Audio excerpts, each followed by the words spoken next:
All right. Thank you so much for that introduction. I am Erica Pytlovany. I'm at WOOFS Dog Training Center in Arlington, Virginia. And this is a topic that is certainly near and dear to my heart.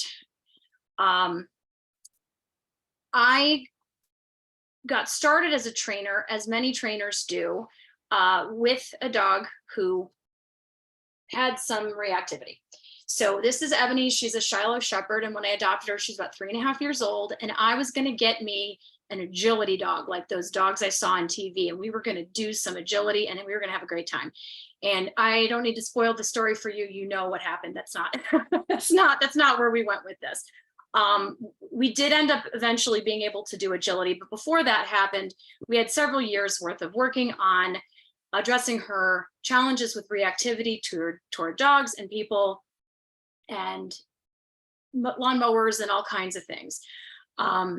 It was a learning process, not just for her, but also for me.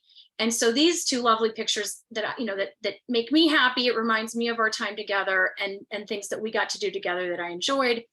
There's not just one learner in this picture. There's two. There's Ebony, the stuff she had to learn so she could relax and kind of live in the world, and all this stuff that I had to do to help her be able to do that. One of the things that is most important to me is I've worked with a lot of species of animals. Dogs are my primary focus, but I've worked with parrots and horses and cats and otters and all kinds of things. But the species I work with the most, and the one that's most important, is humans. And so one of the things that I want to really focus on in this hour together is that I'm giving you some things that you can do and you can apply right away. A lot of it's going to be about your dog, but a lot of it's just going to be about things that you can change to help your dog be more comfortable in the world with the things that you're going to do differently. I want to start with just addressing, sorry, this is not advancing. What are we doing? What we're going to talk about, I want to talk just briefly about what is leash reactivity, what is it, why is it happening to your dog? I want to talk about strategies that you can do immediately that can help with your situation, and then talk about kind of the future plan, particularly a protocol and how you can make some decisions and have a cleaner approach going forward. We'll have time at the end for questions. There are going to be 2 spots. I'm going to stop for questions as well. So as Miranda said, pop questions into the chat as we go, but we'll definitely have time for questions at the end. So I want to make sure we're on the same page about what we're talking about when we talk about reactivity. And the topic, of course, the title of this is not just reactivity, but reactivity in closed spaces. So we're going to be addressing that as well. But that is reactivity, and to me is going to be anything that is a lot of times what feels like an overreaction to the surrounding circumstances. If we have a dog who is growling and barking and lunging, we tend to think of that as being a reactive dog. Unless we're in a situation where we're expecting them to growl and lunge and bark, and that's going to be a situation like we want them to guard our house. In those cases, that is a normal, natural dog behavior that we have chosen to have. Most of the cases that we're thinking about here in this room, so to speak, are going to be cases where we consider it to be an overreaction to the context and the events and not a desirable behavior. This comes from a place of fear, anxiety, stress, and sometimes frustration. A lot of times it's a combination of those 4 things. So what we're talking about is a dog who's having big feelings. When we're talking about dogs who are reactive, we're talking about those big feelings coming out and expressing themselves in a very dramatic way that we didn't plan on. And we're talking about lots of different possible triggers. So we could be having a dog who's reactive toward other dogs reactive toward buses, reactive toward garbage trucks, people, kids on skateboards, bicycles. There could be all sorts of things that our dogs are triggered by to cause this reactive behavior. One of the triggers can be frustration, is listed here. One of the triggers can be overexcited greeter. They really want to go see their friend from across the street and they can't, so they have reactive behavior because they are too excited about what's happening. That can all be kept under the same umbrella, because for our purposes, we're going to consider the behavior of big feelings causing lunging, barking, growling to be the kind of the behavior we're talking about here.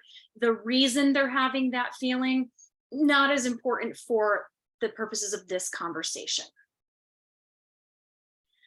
A lot of times people ask, why is my dog like this? Why is my dog reacting? And my good news and my bad news are the same thing. This is kind of normal dog behavior.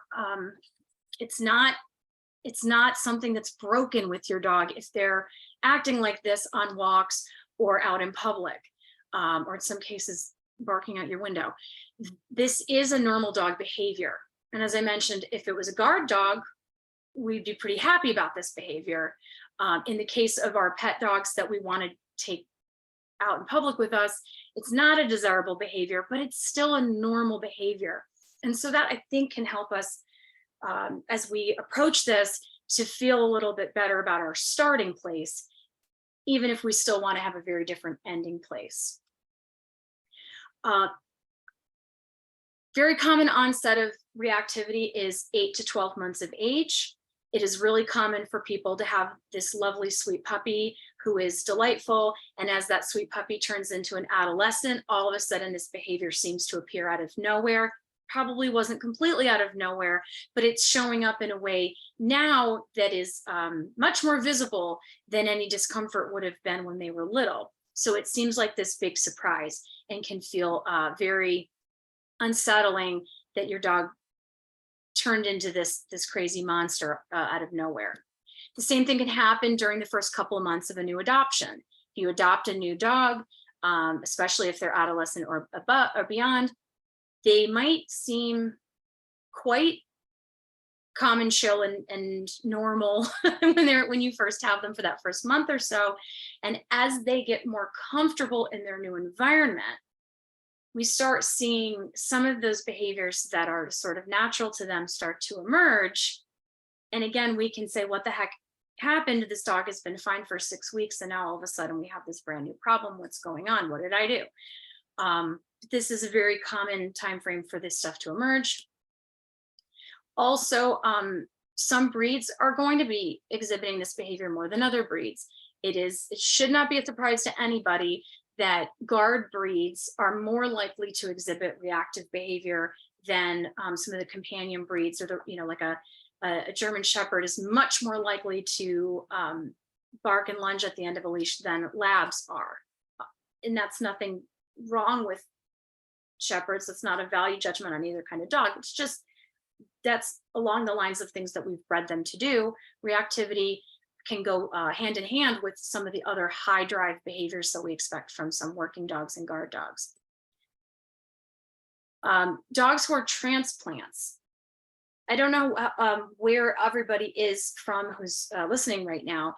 If you're in the Austin area versus you're in the Arlington, Virginia area like I am, you're going to potentially have different experiences with this. But our area, Mid-Atlantic on north, and certainly other parts of the country as well, we don't have dogs that are born under porches almost ever. Most of our dogs that we get through rescue are being imported from the South. So we're bringing dogs in from Georgia and Texas and Tennessee and wherever, and that's the bulk of our rescue population. We're also bringing them in from overseas and from the Caribbean islands. These dogs who are coming in from all of these other places don't necessarily come into the city where we have these crowded spaces and tight areas to live together. They don't come in being accustomed to that level of population density. And so it's a whole new ballgame for them as well when they're moving into these new locations. And so it's something we expect to see, that they may have some discomfort, and with that discomfort comes potentially reactivity. And of course, socialization history does play a role in whether your dog is going to have reactivity in close spaces. But I will say this is probably one of the smaller factors that I would consider. As much as we put a lot of importance on socialization history, as we should, socialization moves the needle a little bit, but it doesn't change the dog from being a nervous, anxious type of a dog to being a complete social butterfly. It's going to take whatever dog you have and make it more social than it would have been otherwise. But when we get a puppy, even, they're not blank slates. They come with their own hardwiring and pre-existing experiences. And so even as young as a puppy as we can ever have, we can do everything perfectly right. And they may still have experience reactivity as they get older and they fall into any of these other categories. So for me, I like to talk about this particularly because I want to express that it's not your fault if your dog is reactive. So as we go into the things that you can do to change this, I want to put this right up front. So many people that I work with have incredible guilt, and I've been one of those people in my own past. Incredible guilt over taking a dog into your home and then having it develop these overreactions to things that are in your surroundings when you're living in a densely populated space. And I don't want people to feel like that was something that you caused. Could it be, if you're anxious, that your dog might become more anxious? Yes, definitely that can happen, but you didn't cause the problem most of the time. Most of the time, if you're feeling really anxious walking your dog, it's because they were anxious and having these big feelings first, and now you're nervous because you know what's going to happen. So as we talk through all of these solutions, none of the solutions are going to be me telling you, well, you just need to relax and stop being anxious, and your dog will be magically better, because that's not it's not how that works. We need to make both of you feel safe and comfortable in order for the reactivity to reduce and start to hopefully even go away. So as I said, the most important thing that we need to do when we're working with fixing reactivity or trying to fix reactivity is to build feelings of safety and confidence. And as I said, that is for the dog, making them feel safe and confident and secure in their surroundings, and also making you feel safe and confident that you have a plan and that you have a system and that you have a way to move forward with your dog that you are comfortable with. We talk a lot about thresholds when we talk about reactivity and addressing it. And there are two thresholds I want to address. One is the idea of reacting versus not reacting. So when people say we need to keep a dog under threshold for reactivity, what we mean is we want to work with the dog in a scenario where they are not reacting. So the threshold would be, you push past that imaginary line, now we have a reaction. You're under threshold, we don't have a reaction. But there's a more important threshold for me than that, and that is the threshold of comfort. And we have really three different possible scenarios here. The dog is comfortable, no reaction because they're fine. The dog is uncomfortable, but they're not reacting. Like, okay, I guess that's a win because they're not reacting, but they're still not quite comfortable. And then that is right on the verge of the reaction where they actually do go over that threshold and start barking and lunging. The threshold I want to focus on is this comfortable versus not comfortable threshold. And I want the work that we're talking about here to be about noticing when they start looking uncomfortable, not noticing when they are going to have a big explosive reaction. It's really important too, as we are working on addressing the reactivity, that we're paying attention to what your blood pressure is doing as well. If you feel tense, if you feel like you are not breathing, if you feel like your heart is speeding up, you need to stop and take stock of that, because you need to recognize that either you're over threshold, you're over your comfort threshold, and we want to dial it back so you can start learning how to relax or relearning how to feel confident in that situation, or your blood pressure is up because you know your dog's blood pressure is up too, and you know that they're feeling a little bit dicey about the situation. So if you feel that your tension goes up, listen to that, so that you can bring everybody back down to that comfortable level. It's not your fault if you're anxious and your dog becomes reactive because you're anxious. But if you can try to reduce your anxiety, you will absolutely help your dog, no question. All right. We're going to talk about management and training really briefly. Management is what you can do right now to change the environment and reduce the problem. Does not change your dog's future behavior, but it does start addressing the problem right now because of the changes that you make to the surroundings or the scenarios. Training is stuff that we definitely want to do with your dog, because I want to try to change the dog's behavior for the future and for long term. But training is it's going to take some time. It's not going to solve the problem today. It's certainly not going to make this week's walks any better. So I want to start that process, but I need to get the management in place first. I will tell you, there are some management solutions where putting the management solution in place can be a forever thing. You don't have to do training if the management works for you. And that's entirely something that you have to decide for yourself, what balance you want to do for different problems. And I'm going to address just positive reinforcement versus punishment when we're talking about reactivity here. Everything we're going to talk about will be from the approach of positive reinforcement. What that means to me, it's not just that we're using food and that we're using treats, but we're trying to set the dog up to learn how to live in this world, live in these tight spaces, live in these scenarios in a way that's really comfortable for them, rather than just suppress the behavior, rather than just say, hey, knock it off, jerk, jerk, zap, zap, whatever, stop it, I don't want you to do that behavior. We're going to address the cause of the behavior so that they can feel more comfortable in the future.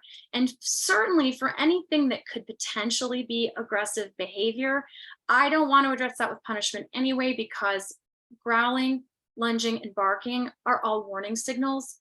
And I want my warning signals.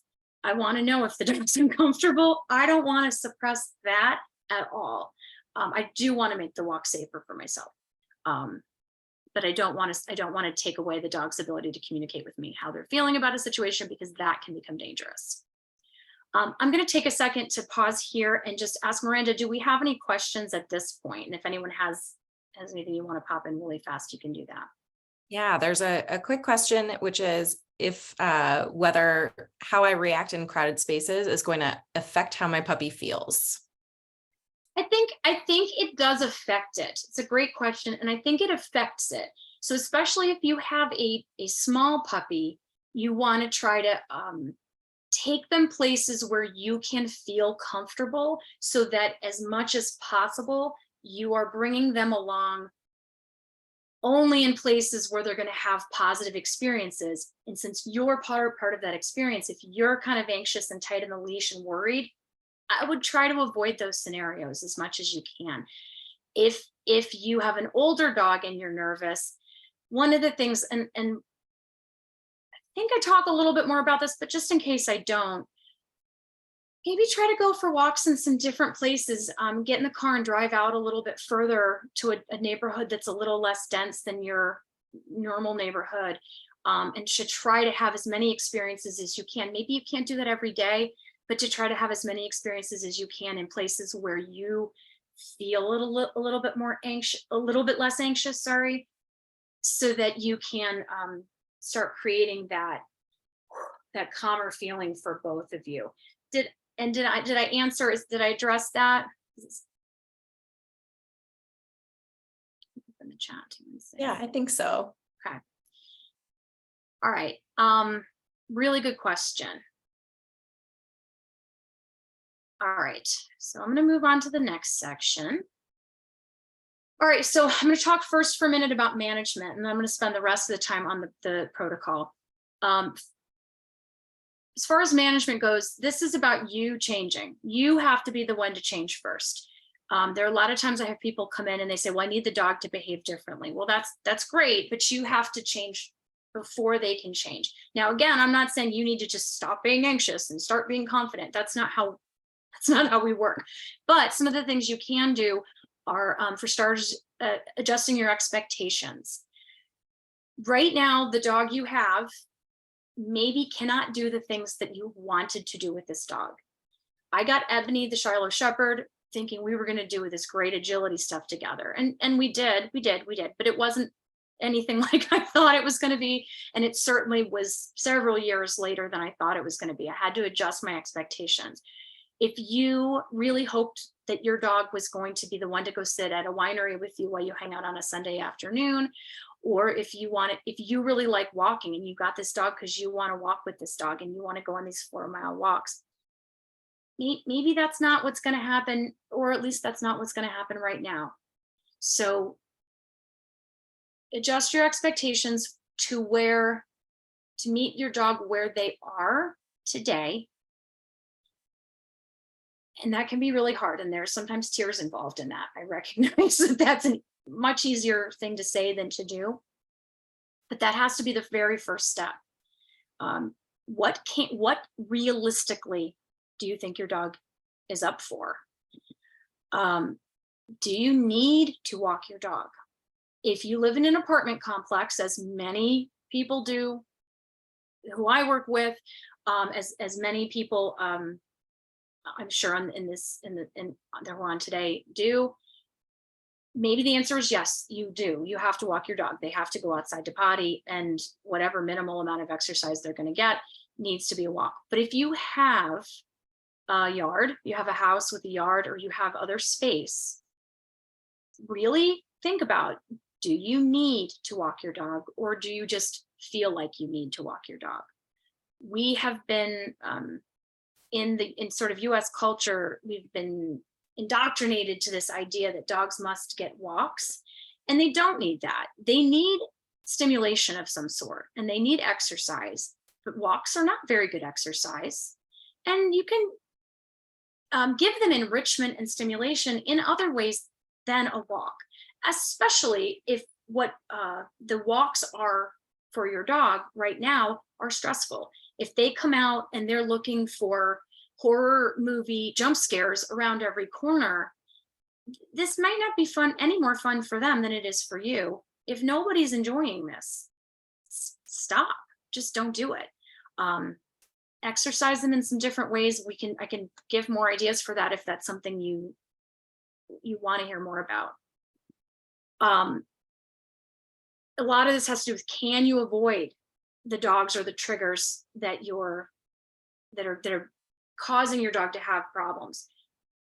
And this is a serious question. If you are in a crowded space, if you are living in an area where you don't have a lot of places that you can get away, it can be really difficult to avoid all of these triggers. But what are some ways that you can do that? There's kind of it's sort of a joke about the Midnight Dog Walkers Club that many of you will have heard of. That is the idea that you can't go for a walk when everybody gets home from work and walks their dogs. You have to go, maybe not at midnight, but later in the evening when it's a lot less populated and there aren't as many people out and about. If you know that your neighbors always put up Halloween decorations, can you and that bothers your dog, can you route around that? Instead of walking into the vet office to check in when you're going to a vet appointment, trying to arrange so that you can have your dog wait in the car, or you can have them hustle you right into a room. What are some ways that you can avoid dogs and other triggers? And so a question that a lot of people have on this is, well, I don't want to have to do that forever. And you may not have to, but for now, maybe you do. Maybe right now, this is management time. We're going to try to reduce the things that cause our dogs to have those big feelings, so while we get that training into place. And knowing your escape routes, which I alluded to already, I think this is probably something that if you have a reactive dog, you already think about this a lot. If I'm walking down the sidewalk and a dog is coming right toward me, where can I go? And can I get, can I go up somebody's driveway? Can I hide behind a delivery truck? Can I get behind this dumpster? Is there some, somebody's privacy wall? Is there some place I can go to just move out of the way? And you may already have a little mini map of your neighborhood in your head of different spots that you can go. And you may already know that when you come around this corner, there's a long strip where there's no hidey spots, and that's a stressful area to be in. And that's another one of those management things, though, is trying to do the best you can in the places you can, but do think about those escape routes. And you are right to think about those escape routes. And for now, that's the correct thing to do. Keep doing that. Don't change that yet. It's really important that you can speak up for your dog. So if you do have somebody coming right towards you, right at you, and you cannot get away any other way, you may need to very politely but firmly ask them to stop. You may need to tell them, if they're trying to get on the elevator with their dog while you're already on the elevator, you may need to tell them, stop, can you please take the next elevator? That can be very uncomfortable to do, to say this kind of stuff to strangers, but there are a lot of times when you just need to take that deep breath and speak for your dog. We tend to, again, this is a very US thing. In the United States, we tend to have a very kind of an entitled idea that everybody should be allowed to touch your dog, and that everybody should be allowed to let their dog run up to your dog. And that's not fair. It's not fair to you. It's not fair to your dog. And so being willing to speak up and say something about that is really important. Again, if you've got questions, if you need help with how to make that happen, I got language for you too. So let me know if you end up having questions about that. You want to invest in your equipment. A lot of people walk with leashes that are really thin and slippery, and that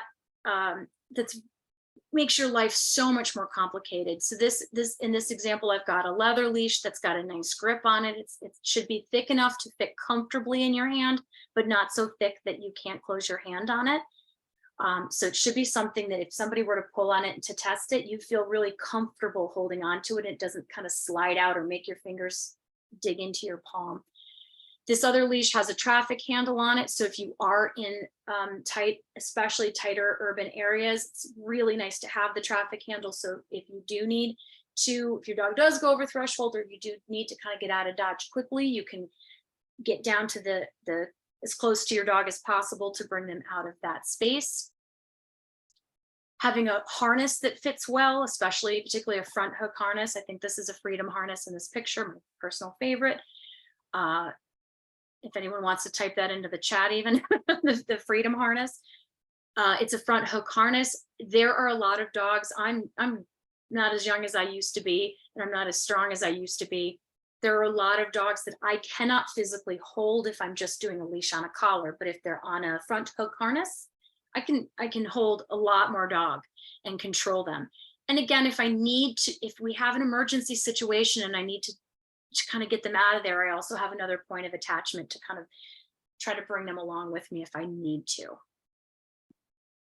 There are some cases, I don't use these a lot, but there are some cases, especially with really powerful dogs, where you may want to think about using a head halter and something that goes over their nose. This is going to give you more power and more control than any other kind of collar, even the big metal, prong collars or anything, because when you control their nose, you control their body. There's a reason why horses and bulls and things are led by things that are close to their noses. They're not being led by things around their neck, because the neck is not the point that gives you the most leverage. The nose is. So if you do want to look into this. It does require some work. It does require conditioning, but it can be a good option for safety if you have a very large, powerful dog. And then we've got the muzzle. If your dog has a history of having either injured another dog, or you're just afraid of them injuring another dog, condition them to a muzzle, walk them on a muzzle, and that may help take down your anxiety level just enough that it feels more comfortable to go on some of those walks and lets you breathe a little easier. So do it. If you need to, do it. Other people are going to react in stupid ways when they see your dog muzzled. I don't know why. Muzzled dogs are safer than non-muzzled dogs, but consider that. Please bring treats with you on your walks. I have had people who I've worked with for a long time, and they tell me they're having a regression of their dog's behavior on walks. And I say, well, did you bring your treats? And they're like, oh no, I forgot. Bring your treats with you. It's not a cure-all, and not all dogs will respond to treats in very high arousal situations. We'll talk a lot more about that in a little bit. Your dog may not always want to take all the treats you have, but bring them so that you're at least in the habit of, you're building the habit of asking for attention and then getting reinforced for attention when you're on walks. These little crappy, dry, bone-shaped ones are not the treats you're going to take with you, especially if your dog is not, some kind of a voracious Labrador who is happy to eat anything under all circumstances. You need to get those ones at the bottom. You need hot dogs, you need cheese, you need chicken, you need something really delicious that you can stick in your pouch. Now, I put this under management, not training. And the reason why is this is a you problem to solve because the reason people don't bring treats on their walks is that it's a little inconvenient. You have to plan ahead. You have to think about what kind of treats you want. You have to think about, are you okay with bringing hot dogs, or does it bother you if your hands get sticky? Do you need to figure out treats that don't get sticky? If they're treats that need to be refrigerated, do you need to cut them up ahead and maybe put them in the freezer so they're ready to go when you need to grab a baggie of them? You need to plan ahead for this stuff. So you need to have an idea for where your treat pouch is, where your treats are. You need to make sure you're grabbing them every time you walk out the door, so you're prepared. This is why I say this is management. This is about you coming up with a solution for how you are going to make sure you bring treats with you. I'm going to stop here again before I get into the guts of the rest of everything else. Miranda, do we have any other questions at this point?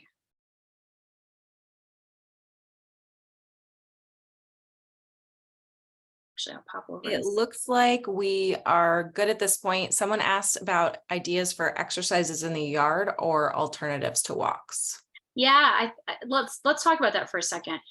I'm a really big fan of tug. I could almost give a whole talk on just tug, because you know what? It's such an underutilized game. The way that I play can be very gentle. I can sit on the floor and play and play and play, and we can have a whole fantastic little play without, it does not require me getting up and going and all this crazy stuff. And it does not involve me having to get my dog all crazy. Even dogs that don't seem to be very play motivated, a lot of times if you just sit on the floor and drag a toy around and go, who's going to get that? Who's going to get that? Who's going to get that? You can get them to chase it a little bit and play a little bit. So that's one of my personal favorites, is just grabbing some toys and just being goofy on the floor and dragging them around on the ground to play with them. Of course, fetch or retrieve are good ones to get a little bit of bursts of energy out. I'm not a big fan of doing them for an hour straight, because I think a lot of dogs can get overstimulated if you're playing too much retrieve. But for 5 or 10 minutes, you can do that as a way to get dogs' energy out. If they are not good at the bringing it back part, you can do multiple toys that you can throw one, the chase it, grab it, and you can maybe get the second one, chase it and grab it while you run it back and forth and fetch. If your dog is likes to chase but does not like to return, that can be an option, multiple toys. And you can also look at look at nose work games and scent work games. You can hide, take a bunch of little bowls of treats and hide them around the yard or inside the house. You can do this inside your apartment. You can do this. Have your dog wait and then have them go find all the search to find all of the goodies. That's a really good one because it also uses the natural sniffing to have them breathe and expel that normal dog behavior, the need, sorry, that was a weird way to put that, exert a need that dogs have, that sniffing reflex. That's still weird, but I think hopefully the point is, you get the point. Certainly you can use puzzle toys and things like that as well. I think things that are interactive are probably the most interesting and probably the best substitute for the walk because it's something you can do together. Hopefully that gives you a few other ideas. If anyone else has ideas, feel free to pop it into the chat if there's anything that you do at home with your dogs that might be good ideas. Anything else? Looks like we are. Okay, so I'm going to keep going. Okay, so here's the plan. So this is what I call the check-in ladder. The check-in ladder is a decision-making model that I've been using for about 10 something years that I developed for reactivity. Now, this decision model also works honestly for any training that you might do, not just reactivity.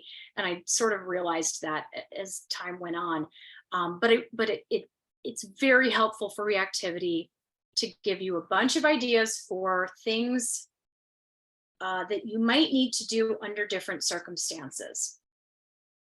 On the ladder, we're always starting down at the bottom where it says start here.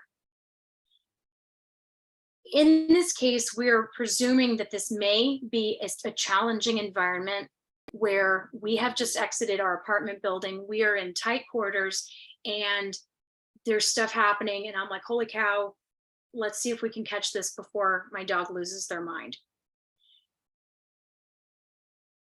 As I work with my dog, I'm going to go into these individually in great detail, but as we go up, we're talking more about situations where everything is calm and peaceful and tranquil. And this might be more like, what are the kind of things that I'm going to work on when I'm home in my living room? The stuff that I'm doing in the challenging environment, as my dog gets better at them, it's going to feel calmer even in the challenging environment. And my dog will be capable of doing more and more and more of these things without it feeling like a red zone situation. But I need to be prepared at any given moment to drop back down to the bottom of the ladder if circumstances change or if my dog's reaction changes. I want to be prepared to move up the ladder. If I feel like my dog is doing great and they've got this, I want to have a plan for adding difficulty and making things a little bit more challenging. The dog walks around the corner and surprises me, bam, we're right back at the bottom of the ladder. And this is about having a plan that lets you make decisions quickly and lets you practice the different skills so that you are ready to do them very quickly. Because the killer is when you're standing outside and the dog shows up and you're like, oh, I need to get my dog under control really fast. If you stand there for 1.5 seconds, you may miss it. That might be too long. 1.5 seconds might be late.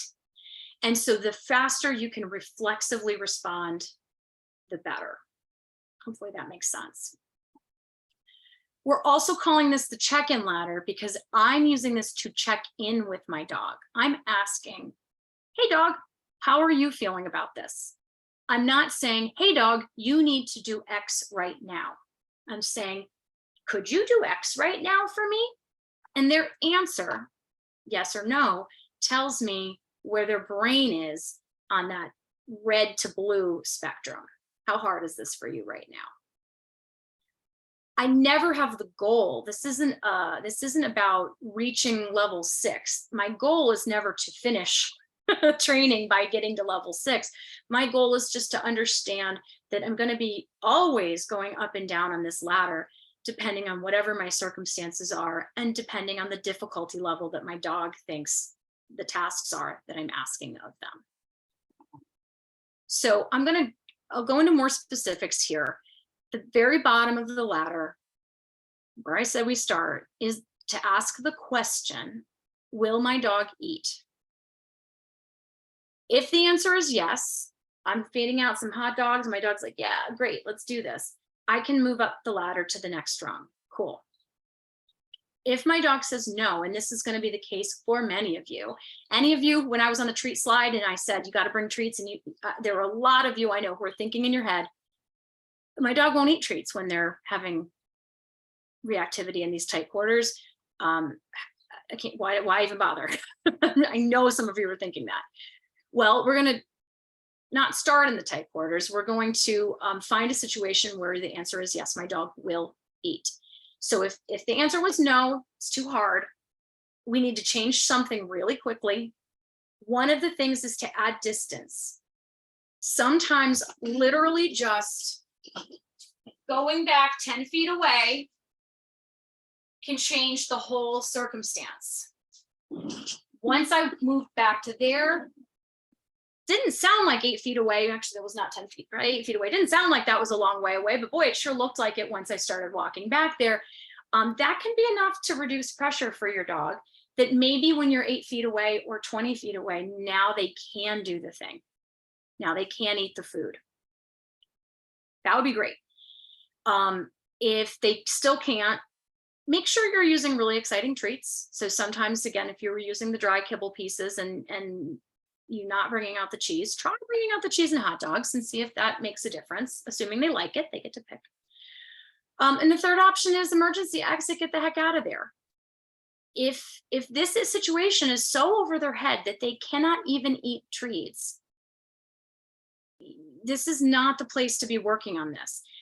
You probably are not, you're probably going to be able to get them to go on a nice potty walk, because if they're so worked up that they can't eat treats, you may not be accomplishing any of your walk goals.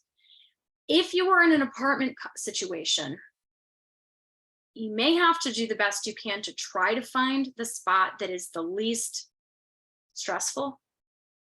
You may have to suck it up and rush through the lobby to get outside to get to a place that's a little bit more opened up, or take the, I know a lot of you probably take the back stairs of the, if you're not, as long as you're not on the 19th floor or something like that, you may, you may have a different route. You can exit the building, but where's the place that you can get to that would let you work with your dog in a little bit more relaxed context? Will they eat? Can you find a spot where they will eat? That has to be the starting point. You can't do anything until that happens.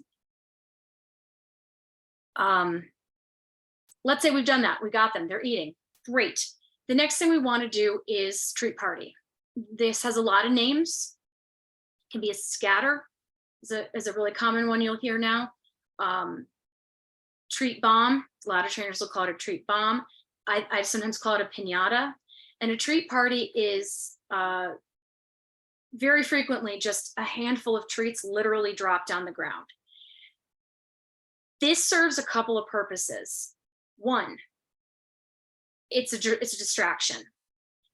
Sometimes a dog will go for a thrown treat when they won't take a treat that you hand to them, because just the chase, the movement of the treat going does trigger some of that chase instinct response.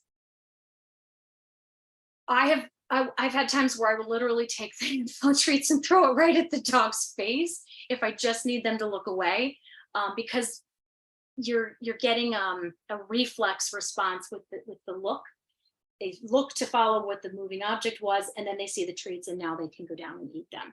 Yes. So the treat scatter can be a really good way to break off a stare or break off a difficult moment. So let me decide if I want to talk, which thing I want to talk about next. Actually, there's three things. Okay, so with a treat party, I'll go in the order the slide says. With the treat party, I'm looking at giving treats to my dog, regardless of what they're doing. If they are lunging, if they're barking, or if they're growling, I don't care. I'm going to throw treats at them. A lot of times people feel like, wait a minute, aren't we rewarding the growling behavior? And the answer is no. We are never rewarding that growling behavior. And the reason why is we can't really reward an emotion with food in that way. If you imagined that you were going to break into a junkyard from some kind of mobster movie or something, there's this junkyard and there's these big junkyard guard dogs standing outside and you want to break in. The best way to get by those dogs is to start throwing stakes at them. And let's say you're planning a heist and you want to a week from now get past those dogs. If you come by every day and chuck a stake at those dogs, the first day they're losing their minds at you, and the second day they're still losing their minds, but they're like, hey, there's stake here. And by the fifth day, they're like, I don't know about you, but you have those stakes, and maybe they don't bark very much. And maybe by the seventh day, you throw the stakes and they're like, yes, you are my long lost friend from way back. Come on in. Where do you have another one of those stakes on you? We can't make a dog be aggressive by feeding them food. You can't reward the junkyard dog by giving them steak. It's not going to work. You're going to make them friends with you. And so the same thing applies if your dog is reacting and having a crazy fit and you throw food at them. You can only help them relax. You can't reward the growl. It's just not going to happen. So that's a really important point I wanted to make. The three games we have with treats here are the treat scatter I just talked about. We have the ready, get it game. And that involves, I don't have a video of that, unfortunately. So I'll do a quick pretend demo of it. But that involves having a treat, conditioning them to the word ready, and then get it, tossing it, get it, ready, get it, ready, get it, so that you can build the excitement for going for the food, going for the treat, instead of the excitement that they have right now of going toward the trigger, dog, person, object situation. It's really effective because they have pent-up energy. So instead of asking my dog to sit, stay, and take treats from me, which is kind of the thing we think that we want them to do, if I can do some treat tosses and get them to chase some treats, I'm filling the function of that, the reactive behavior, which is expelling some energy, but I'm doing it in a way that's very constructive that I have control over. The third one is a treat magnet, and that is going to be sticking the treat right on their nose and leading them out of danger. And that's a really valuable one to use as well. All three of these need to be practiced. You don't pull this out in the middle of a reactive situation. You should go in your living room and practice a scatter. So you're doing scatter or find it, tossing some treats, they find it. Scatter, find it, whatever word you want to use. Find the treats. Ready, get it, ready, get it. You're practicing that. Again, started in your living room, started in that blue zone, that quiet area. And make sure you're both really comfortable with those skills before you try to take them on the road. The treat magnet, have them follow a treat feed, follow a treat feed, follow a treat feed before you try luring them any great distance. Of these three games, the treat scatter is great if you're far away from a trigger, but I would not use it if the trigger is approaching you. The ready, get it game can be used to move your dog around a little bit. But also you have to decide if you've got people coming straight at you or you're trapped in an elevator, is this going to be constructive? Can you move your dog constructively near the trigger? Or do you feel like this is too tight quarters? We can't do that here. The treat magnet is going to be best used when you really just need to take your dog and just kind of get out of there. But all three of those have really good benefits to have in your toolbox. All right, I'm going to keep going here. Oh, great. And then the third rung of the ladder, and this is the other kind of big one that I want to be able to talk about today, is rewarding your dog for calmly looking at the trigger. You cannot even try this if you're not getting good responses to those previous two steps. If you are getting, good responses, your dog will eat, and your dog will chase treats and eat the treats off of the floor. Those are going really well. Take a moment and don't treat them. Give them an opportunity at a safe distance to notice the dog or the whatever they're being triggered by. And then you can either call them away, or you can toss a treat so that they are distracted from looking. And you want to start building the idea that they can look and that they can look away as well. This is very similar to what Leslie McDevitt calls the look at that game. I don't know if she would describe it in exactly the same way, but it's pretty much the same thing. We want to develop the idea that I'm not just getting my dog to look only at me. If they're only looking at me, they're never getting comfortable with the trigger. Now, this can be very valuable sometimes. I want them to look at me because we need to get through a tight space. Please look at me. That's great. Hustle, hustle, hustle. Let's get through this really crowded area where we have literally the nowhere to go, like the title.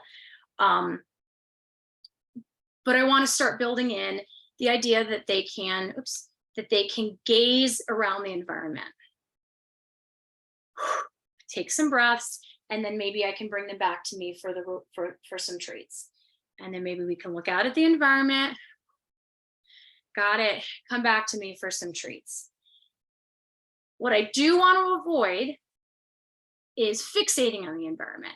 I don't want a situation where if I see my dog looking out and I can see them kind of growing or leaning forward on their toes as they look, that's not what we want to go for. That I need to stop right away. And that's going to go back to like, hey, puppy, come on over here. Calling them to me or redirecting them, moving a little bit further away from the trigger, something that's one of the further down the ladder strategies. I want to break off that fixation. But again, I want to try to get back to letting them look, having them look away, and having treats coming for that behavior. If I'm terrified of spiders and I want to get used to spiders, what I would like to do is I'd like to have an opportunity to look at them from a distance. Please don't get me too close to them if I'm really nervous, because then all I'm going to think about is how scared I am. But if I can start looking at a distance and be like, yeah, okay, yeah, 8 legs, I see. Okay, it's not moving that quickly. We're cool. Okay, it doesn't seem to jump. It's cool. That's okay. It's going to give me a chance to get used to that thing that I'm uncomfortable with slowly at my own pace, and get to the point where maybe I'm like, okay, you know what? You can hand me that tarantula. I think I'm ready to do this now. But that lets me be in control, just like it lets your dog be in control. If you are watching how they look around their environment, gives you all the information you need about whether you're ready to move on to a next step or whether you want to just give them a chance to look around. The next 3 steps I'm going to go through pretty quickly. The fourth rung would be asking for some really easy behaviors, like a hand touch and sit are 2 that I think of as being often really easy. I think hand touch is actually a lot easier than sit for a lot of dogs because it doesn't require them to be as vulnerable as a sit is. But this is presuming something that I can ask for something that my dog doesn't feel too bothered by. It's pretty simple. It's something I can do that's a click then treat, or mark then treat. The early steps are still in kind of a management land where I don't care what my dog is doing. We would call that non-contingent behavior. Doesn't matter. There's no contingency that my dog has to do X in order to get the treat. Don't care. Whatever's happening, they get treats. By the time we get up to step 3 and really step 4, it's more of an if then. If you touch my hand, you can get the treat. If you sit, you can get the treat. It is important to note that if I ask my dog to sit, and normally they sit really quickly for me because they know sit so well, but today they're not sitting for me. Or if they sit and then kind of glance around, this is part of that check-in we talked about earlier. They said, I'm not ready for that right now. I don't feel comfortable. I understand what you're asking me to do. I'm not comfortable doing that right now. Cool, no problem. I'll back off. Maybe we can go to that hand touch, or maybe there's some other tricks I can ask for that are easy for you to do in that moment. But that's, again, information for me, because when I'm looking at their thresholds and I'm looking to see how comfortable they are, that told me, I'm kind of comfortable, but a little uncomfortable. Okay, cool. We'll keep it there. Going up from there, you can throw in more different kinds of tricks. You can ask for down, you can ask for all kinds of other things. I've got a bunch listed here. Peekaboo or park it. I actually really like this one anyway for elevators. It's where you have the dog come sit between your legs. See if I can do this with Fluffy, Goldie here. You know, if you can have them come and sit between your legs, especially in really tight spaces like an elevator, this lets you look around at the environment. Your dog feels safe and protected. You're preventing other, you're sending a message to have not other dogs and people coming up and to approach your dog, because that would be weird and awkward. And so it kind of gives you a way to control what's happening around you and while still being aware of what your dog is doing.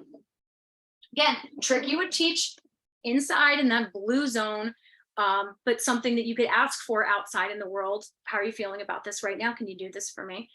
If they can carry an object, they can tug, targeting, spin. I like I really like high energy tricks for dogs that are feeling a lot of feelings. Can we get you to do something that doesn't involve you having to down or be really stationary, where you're still, I'm sitting, but I'm really thinking about that thing across the street. How about we do some spins? How about we do a high hand touch? How about we do a, high fives or something like that? Can we get you moving a little to feel comfortable? But again, if I can ask for their tricks and they're like, yeah, all right, we can do some tricks right now, then that gives me really good information. And at the very top of the ladder, I realize we're kind of coming into time here, so I don't know, Miranda, how tight we are on time, but I am coming toward the end. I'm not going to ask for stay or settle from a dog unless they are extremely comfortable. And we've worked on it a ton in a lower stakes environment like my living room and quiet places. I want them to learn this skill. Would be very helpful if this is part of their repertoire, so that they can start learning how to be calm and quiet, more zen in some of these other more challenging environments. So yes, we practice this, but I am not expecting them at any point anywhere in the near future to do those behaviors when we're down in that red area. It's not going to happen. It's not realistic, and it's not fair to either of us, frankly, to think that that's what's going to go down when my dog is reactive. Stay or settle in the elevator is probably not going to happen if the other dog is standing right next to us. I might be able to get them to do some spins or something to keep them busy. That might work. Some ways to work on this. Again, I'm just going to breeze through this really quickly, but Karen Overall's protocol for relaxation is a really good way to work on this. If it's something you're interested, you can look it up. If anybody wants to type that into the chat as well. Again, Karen Overall's protocol for relaxation. Working on some skills that practice, offer, leave it are really helpful. And I'm a huge fan of manufactured distractions. So let's say I take an open jar of peanut butter, put it on my living room floor, and we practice with the open jar of peanut butter there.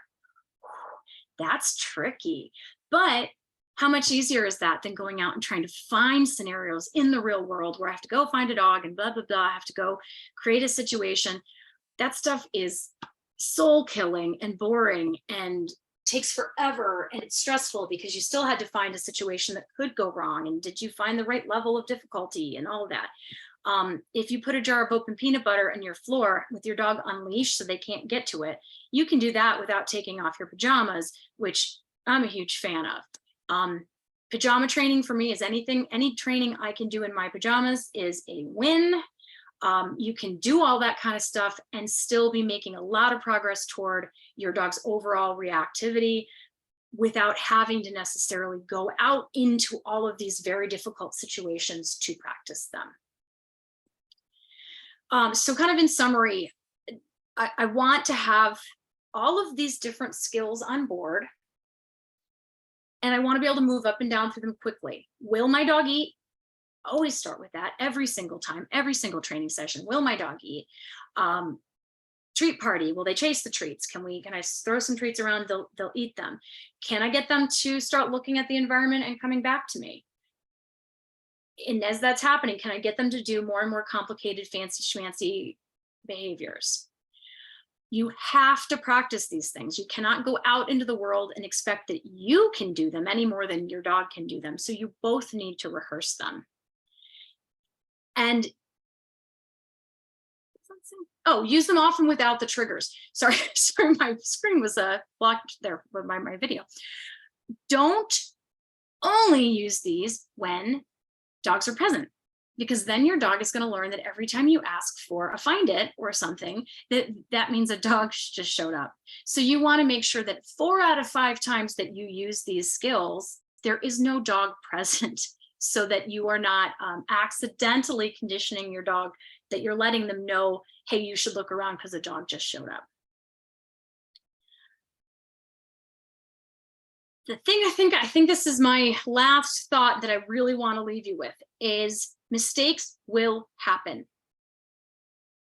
A lot of reactivity programs talk about always keeping your dog under threshold. It's so important, because if you let them practice the behavior we don't like, they rehearse it, they get better at it. I want to tell you, if you take away nothing else from today, no matter what you do, your dog is going to react at something sometimes. You're going to miss it. You're going to be surprised. You're just not on today. Today's not the day. It's okay. If your dog has some reactions, you are not back to square one. And in fact, a proper graph of improved behavior does not look like this. It looks like this, where it's going to have you're going to have some really bad days, and you're going to have some really amazing days, and you should not reset your bar based on today. You should set your bar based on your averages. And that's really hard for us to do. You have that one really big reaction. You've been working on this for months, and you're like, oh my God, it's like we haven't even done anything. You have. You're doing the work. You're doing good.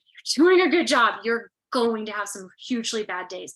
And don't get cocky when you have a really amazing day. Don't go home and think you just fixed all your problems because today was fantastic, because that's just going to set you up for disappointment.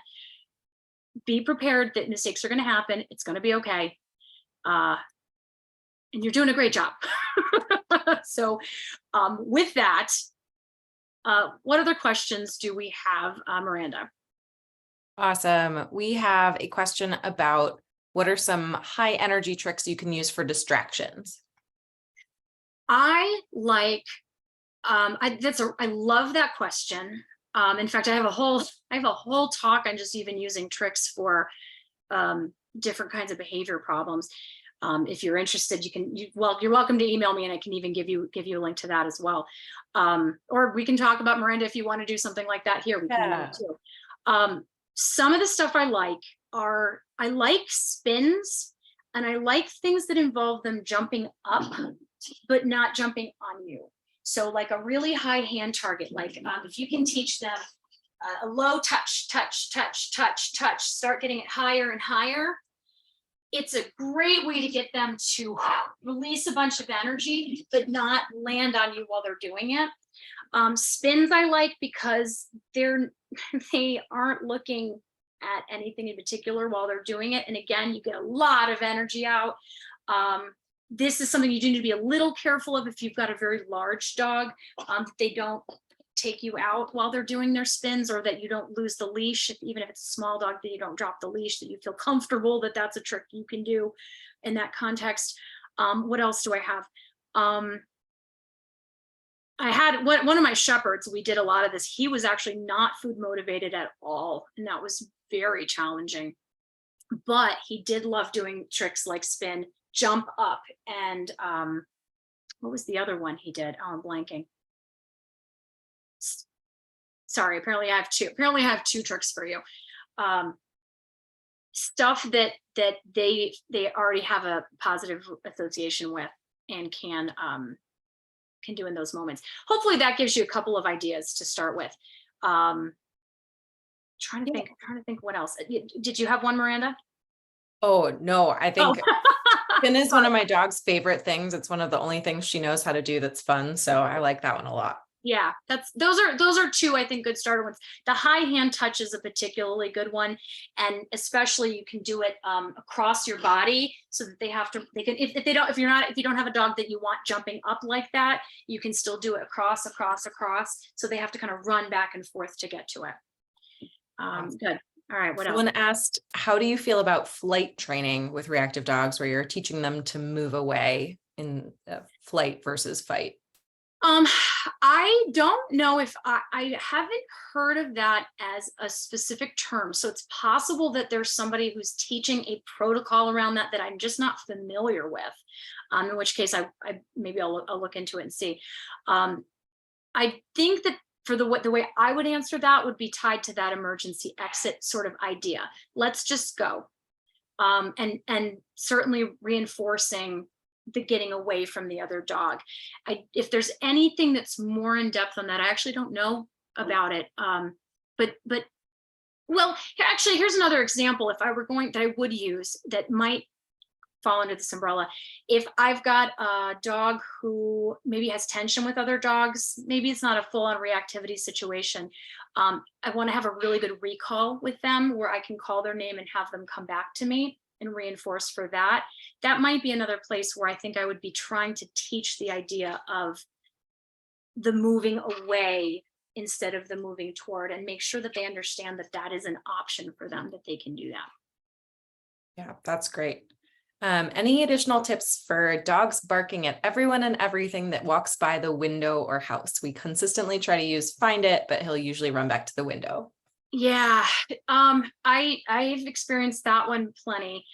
My first suggestion, and you're not going to like it, is going to be blinds or window film. Doing something to cover at least part of the window. It's not the best option because depending on your house, and like our house, we do keep most of the time keep the front blinds closed to prevent dogs barking out the windows. Our house is kind of dark when the front blinds are closed, so that's not ideal. But that is definitely one management solution that can address that.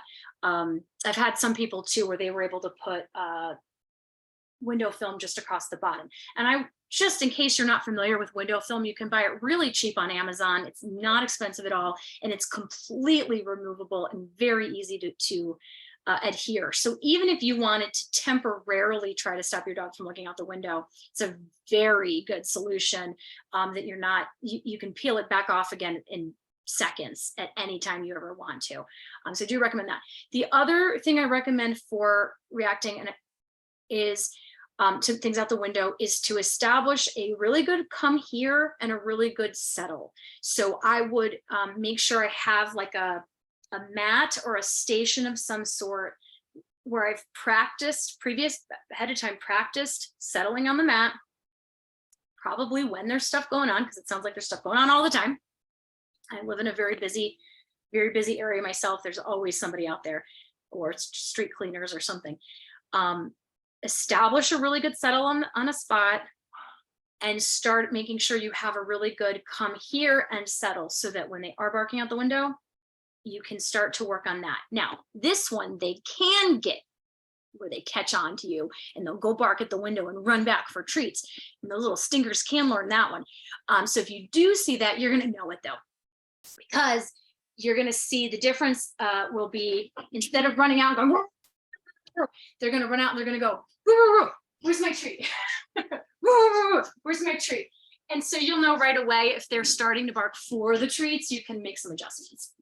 So I wanted to include that in the that in the advice as well. Awesome.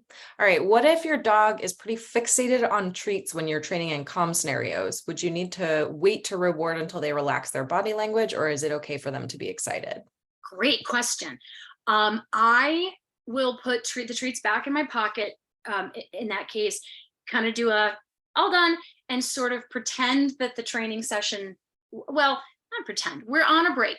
I will inform them that we're taking a break from the training session, and I will make sure that I'm doing a couple things. One, my hand is not hovering in the treat pouch, and I'm not standing alertly. I'm relaxed. I know you can't see my head probably, but all right, take a break. And I'm going to act very disengaged for that little period of time, so that maybe they get bored and look around a little bit. That can take a few times for them to get the memo that when I say, take a break, all done, that I'm not going to keep feeding them, but that usually will get you there.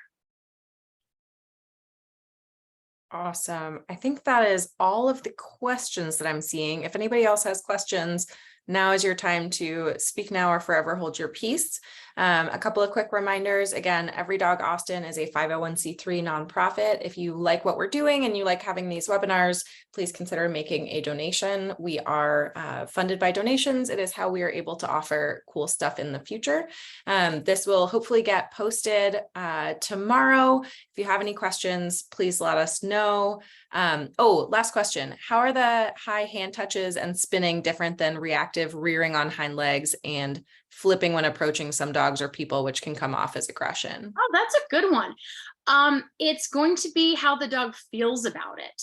So if we have trained this as a trick and the dog sees this as a cued behavior that's a trick, when you ask for it, we are going to get some of the benefits that it meets the same need of expressing the energy that the reactive rearing would have met for the dog, because that serves a function for them, right?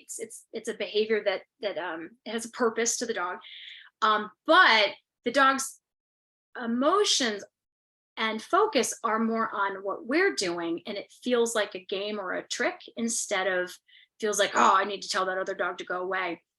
So it actually causes them to relax because of the good feelings instead of get more wound up because of the yucky feelings. It's a great question. Awesome. And what's the best advice to prevent barking at dogs walking by the park when he's in the park alone? If you're there alone, I am presuming you could have treats with you. It sounds like we're not super food motivated, or at least not enough to take treats when there are other dogs around. Okay. One of the things I would do first off is try to practice the treat stuff when there are no dogs around, because a lot of dogs, once you get into a training routine, a lot of dogs will accept treats that they wouldn't normally accept, because eating becomes a practiced behavior. Like eating is a behavior, and it's not, we know this. We don't just eat when we're hungry, right? We eat when we're stressed. We eat when we're at a party and we don't know anybody. Like there's all these times that we put food in our mouths that have nothing to do with hunger. And a lot of times we eat things that we don't even like because they're there or whatever. So if we can get dogs to do the treat behaviors when there's nothing else going on, he will take those treats during those times. You have a much higher likelihood that he will be willing to work for those treats when there's another dog present. So that's the first thing. The second thing is, does he have chase? You can answer this too, but does he have like a chase instinct? Or is he kind of, okay, good. Yes. All right. So one of the things with that, like get it game with the throwing the treat, you can get dogs to eat treats a lot more readily, so much more readily if they have chased them than if you try to hand it to them, because they have, because that for them, that chase is that's actually the reward. Chase and catch something is kind of more important than the eating of the food. And so if you build that game, we play this game, ready, get it, ready, get it, ready, get it, ready, get it. We play this game a lot. You have a shot when the dogs show up that maybe you can actually get him to be like, oh, I could go chase those dogs, but I really like the ready, get it game, and come back to you for that. Worst case scenario, you can also, if there's a lot of dogs walking by, I might try to use a long line for a little while, just so that you'd have a way to reel him back in. If he just runs the fence and you just can't get him back and it's right close to the other dog, I might try to use a long line for a little while just to start establishing those behaviors. Awesome. So much great advice, so many things. It sounds like we have desires for future webinars around just barking. There's lots of interest in this. So we can do that. Actually, well, that's it. And I realized I was talking so quickly during parts of this tonight because there's so much stuff to talk about, and I was trying to remember to just slow it down a little because so many of these pieces could be an entire hour all on their own. So yep, awesome. Yeah. Thank you so much for all of this. Folks, if you have questions, Erica's contact information is there. If you're in the Austin area or you need anything from us, please check in with us. Our next webinars, oh gosh, we have a couple coming up. One of them is all about muzzles, and then we've got another one coming up next week. So lots of fun stuff. Stay tuned, and I will send this out tomorrow. Thank you so much for being here, and have a good night. Thank you. Bye.